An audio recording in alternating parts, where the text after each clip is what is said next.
So yun daw mga tamad, pag inilubog nila yung kamay nila doon sa tumpok ng kanin, hindi na nila maangat pabalik sa kanilang bibig. Nakakatulugan na ganon. In other words, wala silang natatapos. Ayaw nila mahirapan. A sluggard is wiser in his own eyes than 7 people who answer discreetly. At may isa pa na ugali ang mga tamad, they have very strong opinions. Alam nila. Magaling sila at sila ang tama. Magkakambal yan, yung katamaran at katigasan ng ulo. Ang tamad, yung kayang gawin, pero ayaw gawin dahil ayaw gumawa. O kaya, kayang gawin ng mas magaling, pero hindi ginagalingan para madalian. So kung tayo ay may kapansanan, may sakit, hindi katamaran yun. Ang tamad ay yung kaya, pero ayaw balikatin, ayaw gawin. But laziness had primitive adaptive function. Sa mga dami na nang nanuri niyang fenomeno ng katamaran, kanilang napagtanto na ang katamaran ay may magandang gamit noong unang panahon.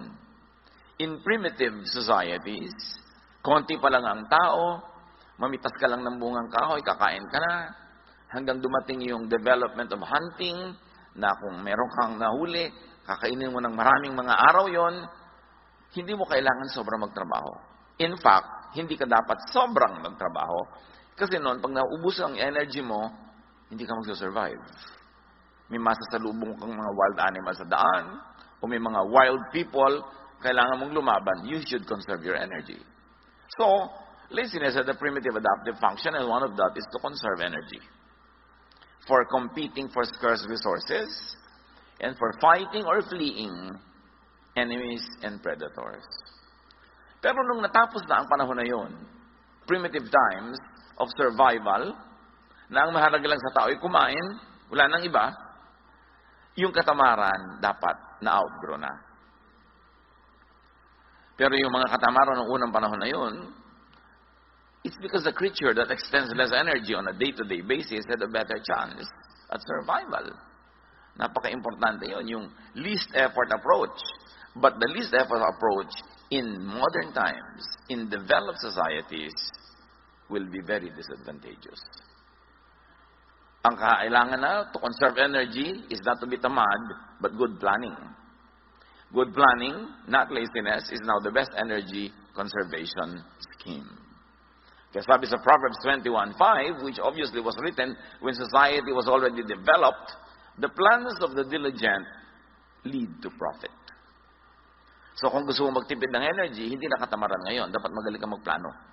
Para walang sayang na oras, walang sayang na investment, walang sayang na pagod. So, nung primitive times, yung katamaran was to achieve more with less effort. So there was a good time for it, but the Bible says for everything there's a season, and a time for every matter under heaven. Hindi ko mo good nung primitive times, good na as civilization developed. Kaya sa 2 Chronicles 26:15, we see Uzziah inventing large arrows and catapults, effectively using less human power. Habang na-develop ang mga kabihasnan, na-develop ng mga tao ang mga kasangkapan, tools, to make more work with less effort. Now, may function talaga ang katamaran lalo noon to focus on immediate rewards. People then lived on a day-to-day basis. Wala silang balak mag-elementary, mag-high school, mag-college. Walang ganun. Kailangan lang mag-survive ako until tomorrow. Huwag ako makain ng mga wild animals o huwag ako mahuli ng mga wild people around me. And because of that, because people lived on a day-to-day basis, laziness does not look far out for future rewards. Dapat now na. Kaya yung mga tao na primitive pa ang utak, o nasa primitive mode of thinking, walang plano yan sa future. They only want immediate pleasure. Kaya meron nagkaroon ng konting pera, one day millionaire, gagastahin lahat, sobra-sobrang kaluhuan, hindi bali na maghirap uli next week, nangungutang na naman. At yan ang problema mga kapatid, may mga tao na nasa modern times na tayo, nasa kuweba pa ang utak. Kaya hindi sila kasundo ng mga taong nasa ngayon na present na yung utak. Tapos yung kapatid mo nasa kuweba yung utak. Hindi iniisip yung future. Pag nagkapera, sarap agad. Pag merong pleasure, pwede nang gawin ngayon, hindi bali na bukas. But as livelihood turned from gathering, hunting, which was immediate, to agriculture, laziness had become a liability. Kasi sa agriculture, magtatanim ka sa tamang oras. Pag nahuli ka, maiiwan ka ng mga ulan, mamaya, hindi lalaki ang yung tinanim. O nagtanim na yung mga katabi mo ng palay, ikaw nahuli ng 1 week. So mauuna sila ng 1 week ng harvest, ikaw mahuhuli ng 1 week, lahat ng daga at peste sa buong bukid, dahil yung palay mo na lang nandun, sa'yo pupunta. Kaya nung na-develop ang agriculture na iba ang mode of thinking. Kaya yung nagtatalo yung offering ni Cain at ni Abel, agricultural product, not hunting product, mas malalim na usapin yun. It was a conflict between settled agriculture and the hunter-gatherer culture. Obviously, at the time, that issue was already being debated upon in the minds of the ancients. At naka-embedded yan doon sa mga kwento. Kailangan lang meron kang tool to see it, that it is happening. Kaya sabi sa Proverbs 24, sluggards do not plow in season. So at harvest time, they look but find nothing. So pag hindi ka nagtanim sa panahon, hindi ka aani sa panahon. Hindi pwedeng nahuli ka ng 3 buwan sa pagtatanim, tapos sa anihan, aani ka rin. So kailangan may planning. Hindi ka na pwedeng tamad nung na-develop ang mga communities. Settled kind of life, hindi yung nomadic. As humans became more and more dependent on controlled production like agriculture and livestock, naging malaking weakness and disadvantage ang laziness. Na nung primitive times was a virtue.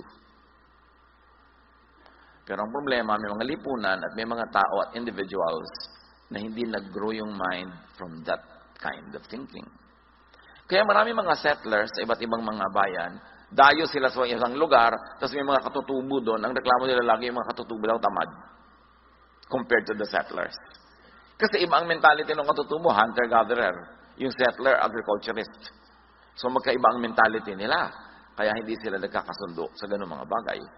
But as society developed, and as biblical culture developed in its own context, the Bible began teaching diligent, timely, and industrious work.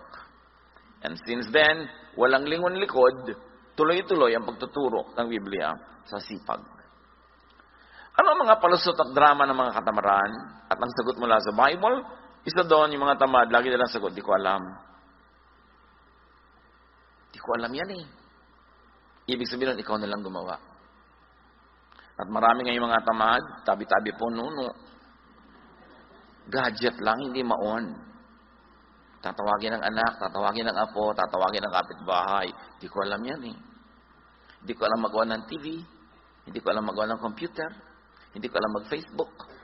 Alam niyo po, isip tamad yun, tabi-tabi po.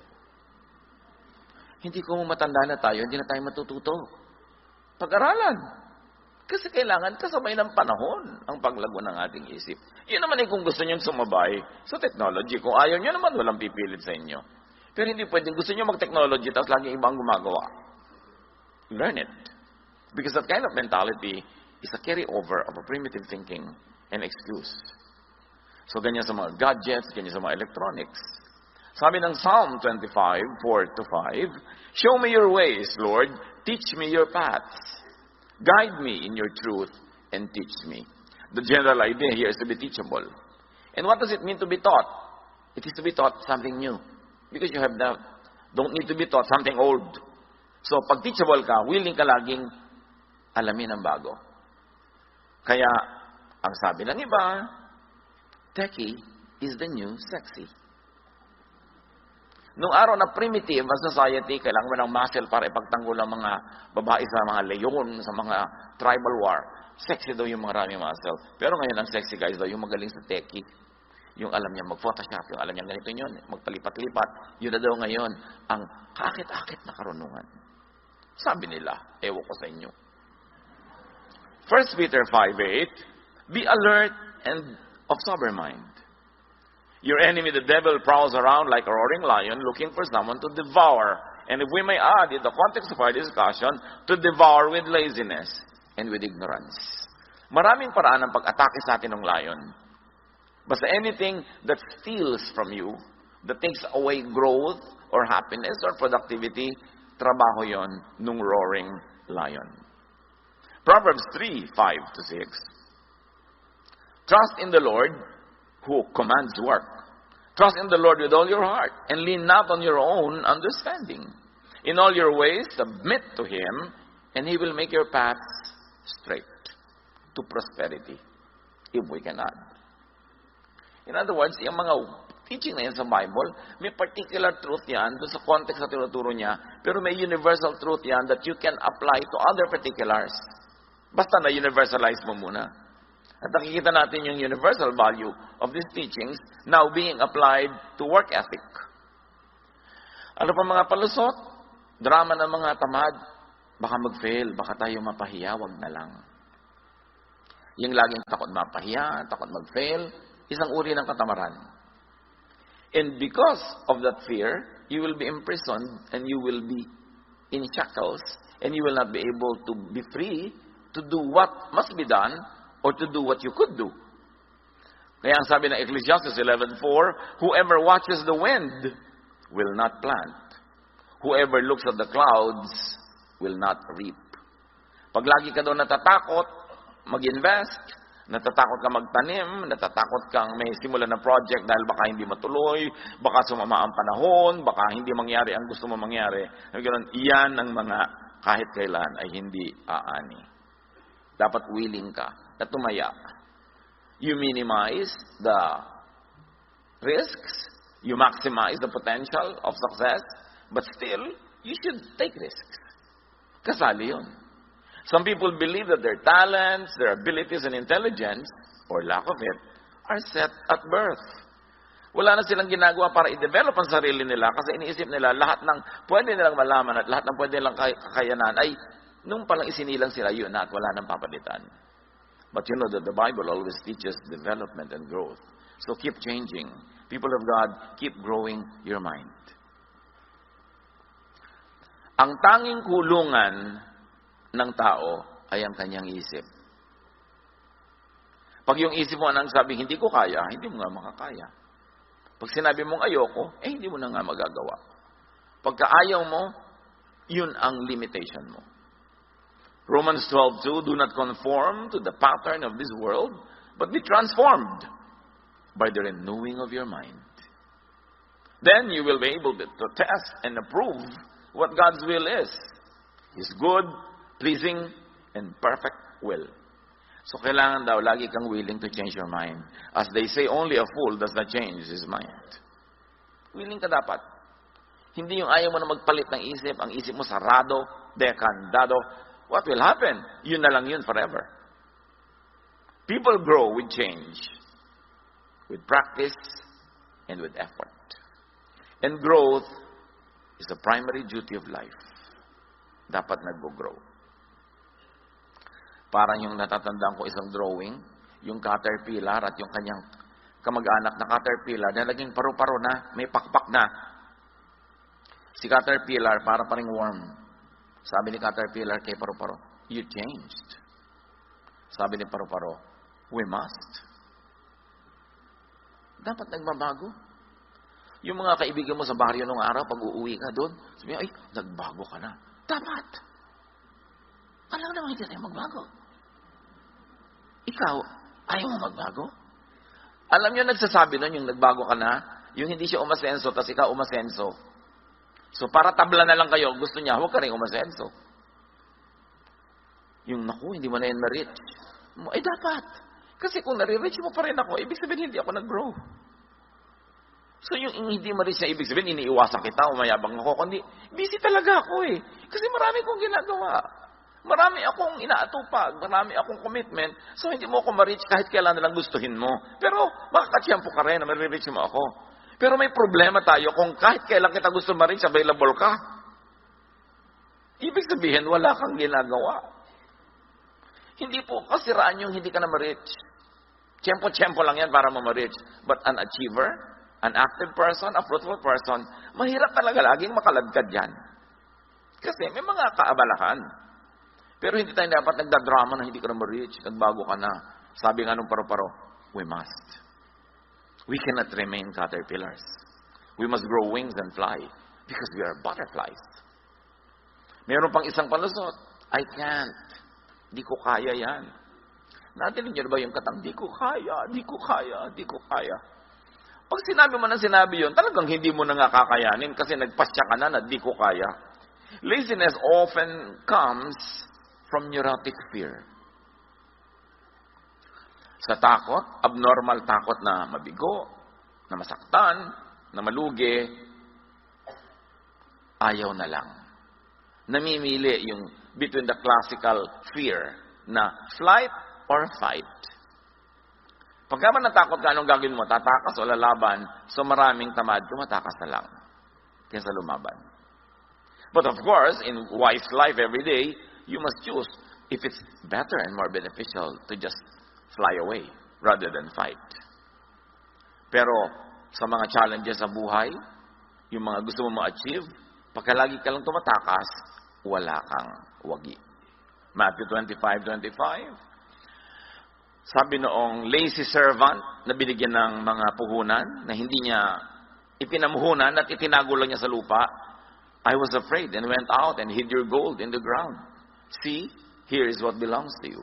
Yan yung parable of the talents. Nagbigay yung Diyos ng talent or puhunan sa tatlong iba't ibang tao. Yung pangatlo, wala siyang ginawa, tinago lang niya sa lupa. So sabi nung Panginoon niya na representative ng Diyos, bawiin yung konting nasa kanya. Ang konti na nga na ibinigay, hindi pa pinarami. Bawiin at ibigay dun sa mayaman na. Kung minsan, yung mayaman na yumayaman na, kasi masipag. Hindi naman laging masamang ang mayaman, yumayaman. Kasi meron din silang sipag. Meron din ginagawa. Kaya kailangan, pag binibigyan tayo ng mga katangian, ng mga puhunan ng Diyos, paramihin. Yun ang gusto niya. So let us all challenge fear and laziness. Dapat fight, hindi flight.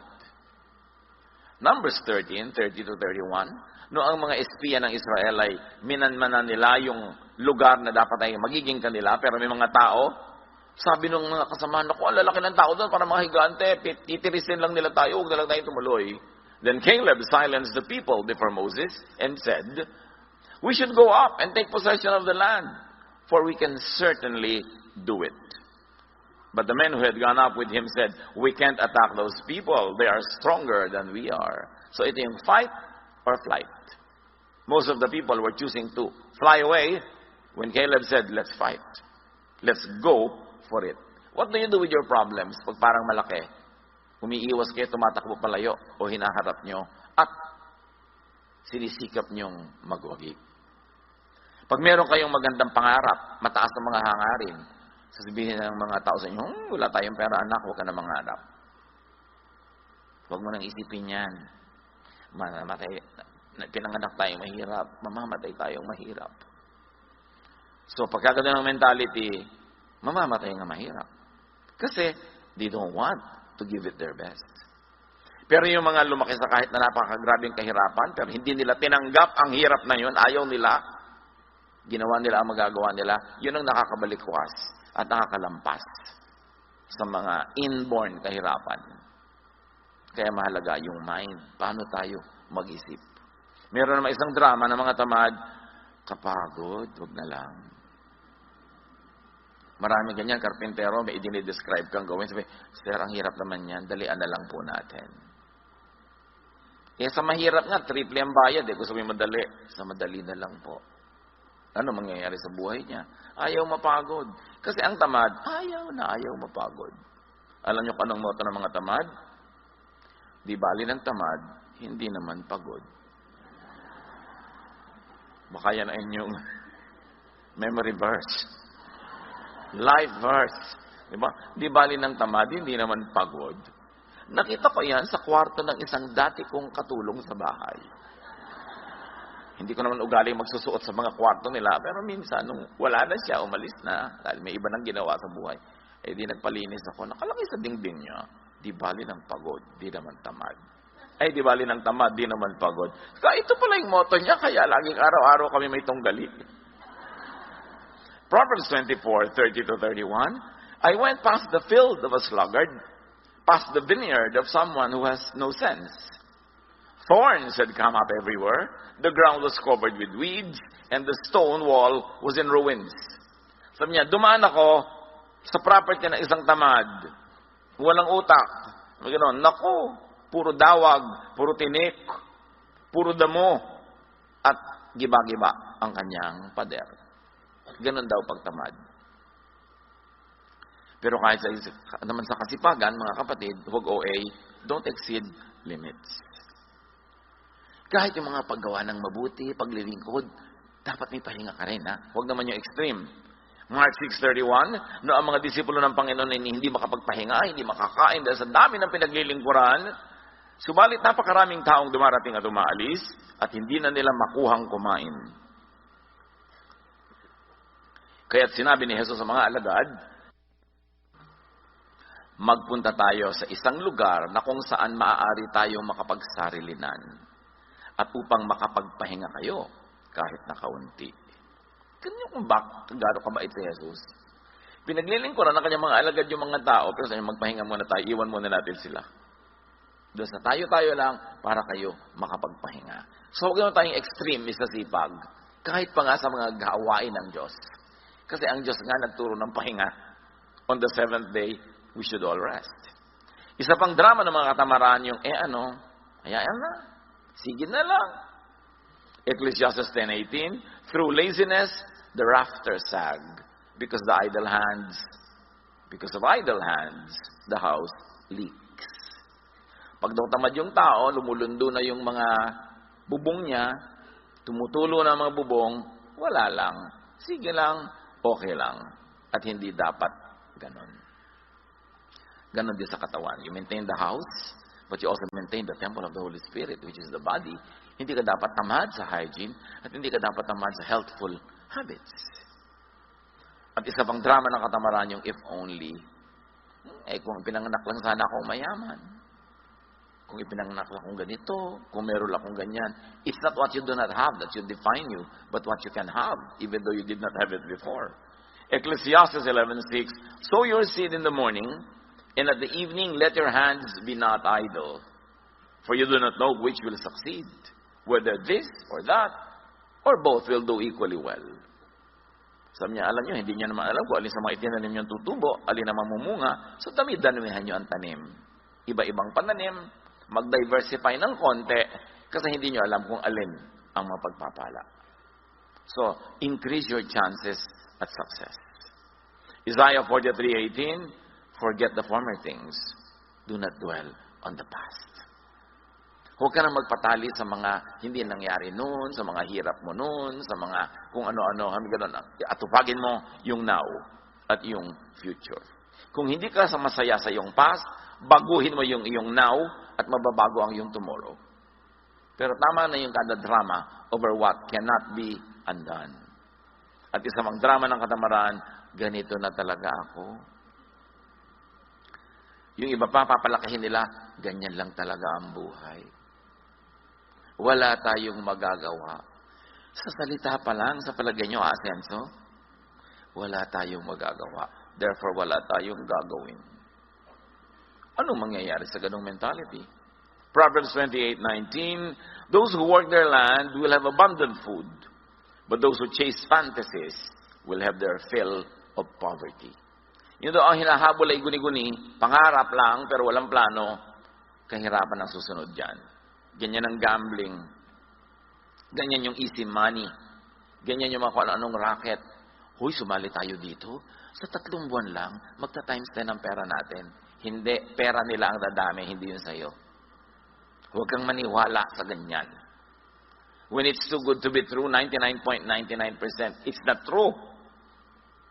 Ang lagi nyo itatanong, at lagi ko pinapaulit-ulit sa mga nagiging biktima ng mga kung anong racket. Nag-i-invest, nauubos ang pera, pati gintong ngipin, binabakbak para invest. No? At indadamay siyempre mga kapatid, mga kaibigan. Kaya mamaya sila nag-aaway at nagsisisihan. Ang isipin niyo lang ganito, kung talagang kikita tong scheme na to, pag may nagpupunta sa'yo, nag-aalok, alam mo kung talagang kikita yan, ba't di mo ilok sa mga kamag-anak mo? Bakit sa akin? Bakit? Love mo ba ako? Hindi naman tayo magkakilala, hindi mo ako love. So bakit mo ako gustong kumita? Ba't hindi yung mga mahal mo sa buhay ang pakitain mo? Ganito lang ang isipin mo.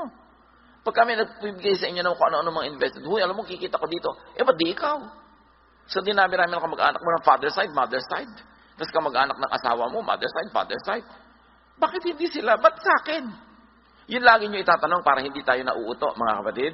Pag parang napakaganda at kaakit-akit ang inaalok, ang itanong mo lang, love ba niya ako? At kung hindi kanya love, magduda ka. Bakit niya sa'yo ibibigay? So, yan daw mga fantasy ang hinahabol, yan ang sumasadsad sa pagdarahop. Kasi hindi plano ang kanilang scheme para makaon sa buhay, kundi pangarap at guni-guni. 2 Thessalonians 3:11-12. We hear that some among you are idle and disruptive. They are not busy. They are busybodies. Such people we command and urge in the Lord Jesus Christ to settle down and earn the food they eat. Ang linaw na itinuturo sa very young church. Kasi marami sa young church, akala nila dahil Jesus is loving, dahil because we love, therefore hindi na ako magtatrabaho, bigyan mo na lang ako. Therefore, may sakit ako, ipagamot mo ako. Therefore, nangangailangan ako, ibigay mo na ibigay. Ang daming abusadong Christian. Kasi akala nila, ganun ang ibig sabihin ng God's love. Kaya marami sa mga churches, pagka medyo may kaya ka, tapos may sister, diba? Mag-isip-isip ka, diba? Kabala ka na yung utangan next week. Yung pa-sweetie pie sa'yo, diba? Sister. That's why I always advise people, meron kang sariling kumpanya, gusto mong mag-Bible study doon, kumuha ka nila ng ibang teacher. Huwag ikaw. Unless talagang kinausap ka ng Diyos, dapat ikaw. Kasi ma'am, yung mga empleyado mo na naging sister and brother ka na, abusuhin ka na. So magpadala ka ng ibang teacher doon. Pag pumapasok lang sa office nyo, ang tawag pa nila sa'yo, ma'am, hindi sister. Kasi ang daling umabuso. Sabi ko sa inyo, magtrabaho kayo para kayo kumain. Huwag pa kayo magpaka-sister dyan. At pagka binibigyan kayo, sige, pero huwag niyo obligahin dahil lang sister, brother. Hindi ganun ang turo ng Diyos. Abuso yun ng maraming tao. Isa pang drama ng mga tamad, nakakahiya. Kakambal kasi ng katamaran niyang hiya. Kung bakit nahihiya magtrabaho, pero hindi nahihiya manghingi. Nahihiyang magbanat ng pawis, ng buto at magpapawis. Nahihiyang makita na nagtatrabaho ng mga menial job, so to speak. Walang menial job. Pagka pinagtrabahuan mo yung kinita mo, napakarangal nun. Pero yung mga tamad, nahihiya pag marangal ang ginagawa, pero hindi nahihiyang mangingi. Sabi nila, nakakahiya. Proverbs 4:23, above all else, guard your heart, for everything you do flows from it. So guard your heart, guard your mind. Ibig sabihin, pakaisip-isipin mo kung ano iniisip mo at piliin mo kung ano ang dapat ikahiya. Hindi dapat ikahiya ang pagsisikap para kumita. Ephesians 5:29, after all, no one ever hated their own body, but they feed and take care their body, just as Christ does the church. So what? We have to take care of our body, we have to feed our body mula sa ating pinagpaguran. Liban na lang tayo sobrang bata, sobrang tanda, o sobrang hina at may sakit. Earn your food, earn your maintenance. Overcome laziness. At kung hindi tayo yung lazy, teach people around you who are lazy to overcome laziness. Strive to do your best and teach people to do theirs. Ecclesiastes 9:10, whatever your hand finds to do it with all your might. For in the realm of the dead, where you are going, there is neither working, nor planning, nor knowledge, nor wisdom. Ganyan ang pananaw ng mga ancient people. May ganun, pag nasa kabilang buhay na, iba na doon, hindi mo nagagawin ang mga ginagawa mo rito, we may never work like this again. So work well na. Gawin mo na ang dapat mong gawin, kasi pagdating mo sa kabilang buhay, iba naman ang andar doon. Review and refocus your direction, if guilty. Or people around us are guilty, and we have the clarity of mind to see that they are guilty, in very godly and kind ways, make them review and refocus their attention. Ephesians 4:28, anyone who has been stealing must steal no longer. And let's apply it and extend it. Anyone who has been begging, anyone who has been asking, must not do that anymore, but must work, doing something useful with their own hands, that they may have something to share with those in need. So ang itinuturo dito, make your ambition to earn enough for yourself and to earn more than enough so that you will have something to give to people who cannot, on their own situation, earn their keep. At mga kapatid, value your work. Yung mga iba na Monday na naman, may pasok na naman. Mag-resign ka. Naku, pasok ka na naman. Di, huwag ka pumasok. Ang hirap ka mag-apply dyan. Tapos nung natanggap ka, puro work ka naman. Pag binibigyan ng work sa trabaho, make it your privilege. May mga waiter na pagka mga medyo gabi-gabi na, ayaw na mag-serve, mga tamad na. O di, magsara na kayo. Gusto niyo malugi yung honor niyo para hindi na kayo kumita. Yun ang dapat may malasakit ka kung empleyado ka. Kasi yung, alam niyo ba na may mga dakila namang tao that they keep their business only to keep their employees.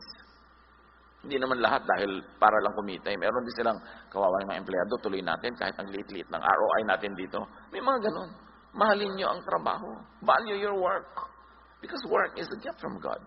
Acts 20:34-35, you yourselves know that these hands of mine have supplied my own needs and the needs of my companions. And this is Paul speaking. Si Paul, as pastor, hindi siya palahingi. Hindi siya paladaing. He was a doubly productive pastor because aside from doing his work, church work, he was making tents. He had a trade that earned him money. So, hindi siya yung paladaing, palahingi, lagi na lang nagpaparinig. Hindi ganon. Sabi niya, kailangan, nakikita nyo, pinagtrabahuhan ko ang mga kinakain ko. At nagpapakain pa ako ng mga kasama ko. In everything I did, sabi niya, I showed you that by this kind of hard work, we must help the weak. Remembering the words of the Lord Jesus Himself, it is more blessed to give than to receive. So, mga kapatid, produce surplus as much as God enables you. So you'll be able to give. But rest well and rest enough. Kasama ng tunay na trabaho ang pahinga. Kasi pag hindi ka nagpahinga, bukas yung trabaho mo walang kwenta. So dapat nagpapahinga ang tao. Hebrews 4:10, for anyone who enters God's rest also rests from their works, just as God did from His. To be able to work again. Ang matalinong employer gives enough time of rest kasi quality ang trabaho ng kanyang mga workers. If not coming from genuine love, at least you must be wise that a rested worker works better. Overcome laziness and keep track of your improvements and progress. Hebrews 6:12. We do not want you to become lazy, but to imitate those who, through faith and patience, inherit what has been promised. And this is spiritual and practical laziness being discussed here. So, sabi nga nila, be sipag. Kailangan masipag tayo. Don't be tamad. Proverbs 19:15, ang taong tamad ay laging nakatihaya, kaya siya'y magugutom, walang panlagay sa sikmura. Take note, meron din mga laging nakataob. No? Kasi nakataob sila mahiga. So ano lang yan? Figure of speech. May mga tamad, lagi na lang nagpapahinga, hindi naman pagod. Bakit pahinga ka ng pahinga? Teach the lazy to be sipag. Huwag konsentihin. Huwag premyuhan. At dito magaling ang maraming ina sa bayang Pilipinas. Nagpe-premyo sa mga anak na tamad. At ang pinarurusahan, mga anak na masipag. Anak, kawawa naman yung kapatid mo. Nakabuntis. Ipadoktor mo yung nabuntis. Ikaw magbayad sa panganganak at sa gatas at sa pag-aaral anak hanggang mag-college. Kawawa ang kapatid mo. Gusto ko yung inay. Sa akin, hindi kayo naaawa. Yung tamad yung batugan na anak nyo, lagi na lang yun yung laging pinagdidila.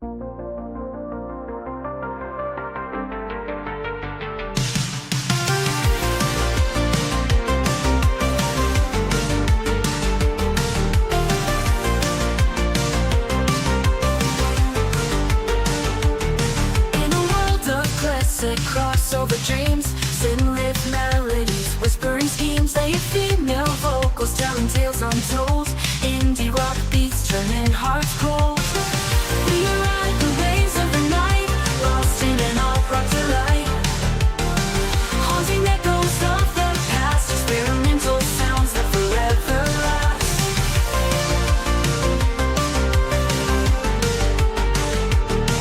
Melodic synths painting the sky in shades of pink and neon high. An indie rock heartbeat pounding true in a realm where the stars feel so new. We ride the waves of the night, lost in an all brought to light. Haunting echoes of the past, experimental sounds that forever last. Melodic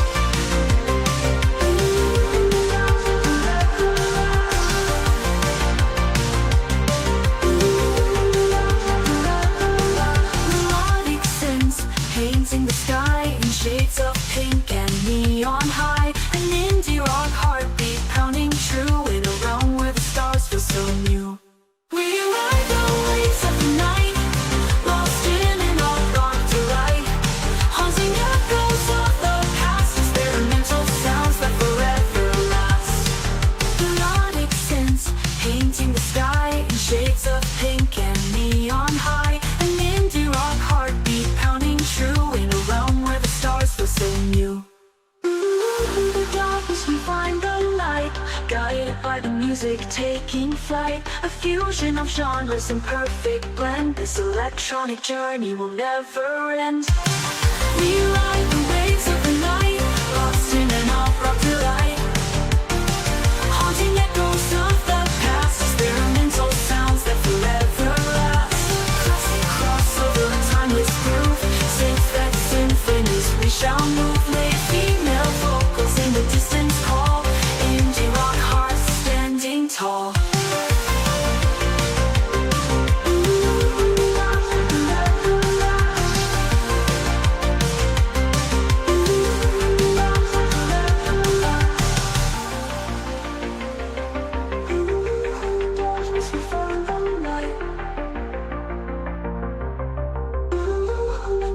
We find the light.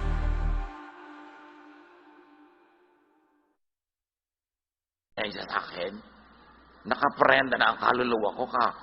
Tutubos diyan sa anak niyo sa preso. Ang gusto pa, magandang motor. Ang cellphone, gusto pa, latest. Wala namang kita. Pero maraming ganun magulang. Laging binabakalan yung matinong anak. Para doon sa mga anak na batugan. No, that is not godly. Proverbs 6:6-8. Go to the ant, you sluggard. Consider its ways and be wise. It has no commander, no overseer or ruler, yet it stores its provisions in summer and gathers its food at harvest. Sabi, sa langgam lang, pwede na kayo matuto eh. Ang sisipag nila. So dapat ganun din ang tao. Higit pa ron. Reward kasipagan, do not reward katamaran. Kaya maraming tamad kasi maraming konsentidor. Subukan yung magutom yan pagka hindi talaga nagtrabaho. Pero lagi natin sinasagip sa mga pagkakalunod nila na sila naman ang tumatalon sa tubig. Lagi nating inililigtas sa mga problemang sila ang gumagawa. Lagi nating inilalayo sa mga pagsisingil sa kanila na mga inutangan nila. At ang ating ipinapahamak, ginagasgas, inaabuso, yung matitinong miyembro ng ating pamilya. That is not godly. 2 Thessalonians 3:10, nang kami ay kasama pa ninyo, ito ang itinuro namin sa inyo, huwag ninyong pakainin ng sino mang ayaw magtrabaho. Sa Bible galing yan ha. Ba't ninyo isulat sa Manila paper, pentel pen, at ilagay nyo sa inyong dingding? Yung mga anak nyo batugan na, yan ang ulam. Binigyan ka pang pamalengke? Wala. Ayan, daliri mo, ipalaman mo sa tinapay, anak. Hindi ka naman nag-entrega. Hanap ka pa ng hanap ng ulam. Kasi kinukonsente. Charity is to give to the needy. Pero hindi lang tayo called to be charitable, we're also called to be just. Justice is to give to the deserving. Yan ang drama ng lahat ng politiko natin eh. Laging give to the poor. Wala pa ako narinig sa politiko na give to the deserving. Lagi nilang gustong hututin yung tax na binabayad ng middle class na overtax and overwork para ipamigay sa mga hindi nagbabayad ng tax. Although yung iba naman talaga dahil sa hirap, hindi tuloy makabayad. So may mga deserving talagang tulungan, pero hindi lagi tayong romantic to always give to the needy, forgetting to give to the deserving. Sa mga anak ninyo, mga kamag-anak ninyo, mga empleyado nyo, yung deserving huwag niyong pabayaan. Although meron pa rin tayo siyempre charities, we give to the needy who cannot on their own power and energy feed themselves. Because they are too young, too old, or too sick. Pero ang laki-laki ng katawan, napakabatugan, gym ng gym, nagpapabili pa sa'yo ng supplement. Tapos pinapagalaw-galaw niya yung mga muscle niya na ganyan na hindi naman kumikita. Sana napagkakakitaan yung gaganon-ganon na muscle, no? Importante, huwag tayong konsentidor sa tamad. Huwag tayong extremely charitable that we forget to be just. Ecclesiastes 7:18, whoever fears God will avoid all extremes. Father, teach us to be balanced in our thinking. Sa pagbibigay namin sa needy at sa worthy. Sa aming pagkita at paggastos, maging balanse ang aming isip. At lagi namin pahalagahan ang sipag. Tumulong kami sa tunay na nangangailangan at hindi kayang tulungan ng mga sarili nila, pero turuan mo kami, Lord.